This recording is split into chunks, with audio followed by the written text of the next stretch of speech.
Hi, it's Megan. I got into the brand Juliette Has a Gun, and I got a couple of the fragrances. So this one right here is Citizen Queen, and I'm still perfecting my scent reviews, so I will do my best. So according to the brand Citizen Queen, they say she is not only this edgy lady, nor the most glamorous or the most intimidating, she's all that at the same time, a beauty on her own, impossible to describe, and that's exactly why she's so fascinating. Her perfume is a mysterious and addictive adhelic chypra, I think, the perfume of modern and classic perfumery. Romeo, be warned, Juliette is back, more uncatchable than ever. They say the main ingredients are aldehydes, leather accord, and labdanium. So I'm going to go into that in a minute, but first let me just tell you, this comes in a really cute little cylinder, which they all come in, and this one has velvet, and it's got the little bow on top, and then you open it up. It's a French brand, and it was created by Romano Ricci, who is Nina Ricci's grandson. These are a little edgier. They all come in the same shape of bottle with a very similar design on it, but then they're all a different color. So you can see the Juliette Has a Gun. This is 3.4 fluid ounces, but it also comes in a 1.7 fluid ounce size. So that would be 50 milliliters and 100 milliliters. And it's a spray bottle. I'm going to describe what those ingredients are, then I'm going to describe what I think of the scent. Obviously, I like the brand because I bought a couple of their things. So I've already done, I think, 1 or 2 other reviews, and I have 1 or 2 others more to do. So I looked these up. Aldehydes, whatever. I had no idea what that was. I can go through the other notes in a minute, but I wanted to get to these 2 that I just never heard of. So they say it's a vast group of components of organic origin reproduced in the lab. So basically what it means is the alphatic fatty aldehydes, which are in perfumes. That doesn't make sense, right? Like Chanel No. 5, Chanel No. 22, Lanvin Arpage, Lauder White Linen, and other classics. They say it's soapy, waxy, lemony, floral effect. But I also think they all have a powdery effect too. Soapy, waxy, lemony, floral. But I think that really describes kind of one of the undertones to this, and it really fits all those others. The other, especially Chanel, I think this is a really, they mentioned a couple of Chanels, but it's almost that dusty, flowery, powdery kind of thing.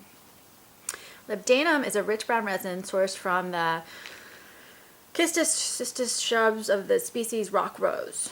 This sticky resin has been used since ancient times as a natural remedy and perfume ingredient. So it was also collected from the beards and thighs of goats and sheep that grazed on those specific shrubs. And it was used to treat ailments, including colds. Today it's mainly used in the perfume industry and obtained by boiling the leaves and twigs by solvent extraction or steam distillation. So what does that mean? What that does, it basically is adding kind of a musky, leathery kind of a scent to it, in my opinion. Kind of a little sharpness, I guess, is a better way of saying it, which is shrub, it's a resin, it's kind of a little sharpness.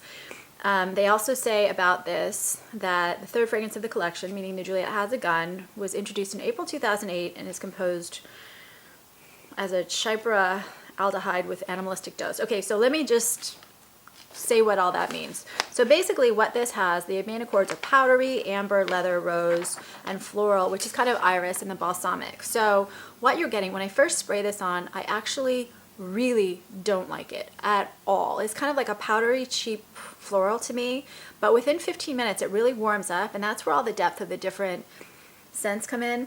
And then I can really smell like that leather, that resin, the amber, you know, kind of that softening richness thing going on, the rose, and the iris. You know, iris adds kind of that powdery, dusty, old-time romantic feel, especially when it's paired with rose.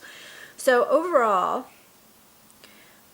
I would say, I forgot the balsamic, which is that kind of little vinegary sharp, not sweet, vinegary sharpness to it.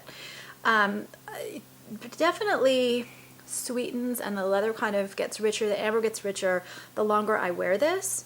It gets less kind of just kind of boring floral, and it gets to be this really rich scent that is, I think, incredibly romantic. So I really like it after about 15 minutes. After about 45, I absolutely love it. And it lasts forever on me. These perfumes last sometimes up to about 10 hours. They often obviously soften, but I'm really impressed with the wear of these. So I pay a lot less by getting it at fragrance.net or Fragrance X. The list price on something like this is $135, and I've been paying about $85 per bottle. So that's what I would do. I would do a search online, but you can also order it directly from the company, and they ship from Europe. Anyway, I think that is all I have to say.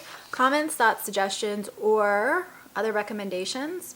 I would love to hear. My battery's dying, so I'm kind of ending this one faster than I planned. Kind of rushed through that description. And please subscribe on YouTube. And then I have a new book, Escape, which is a terrorist novel that's available on Amazon if you'd like that.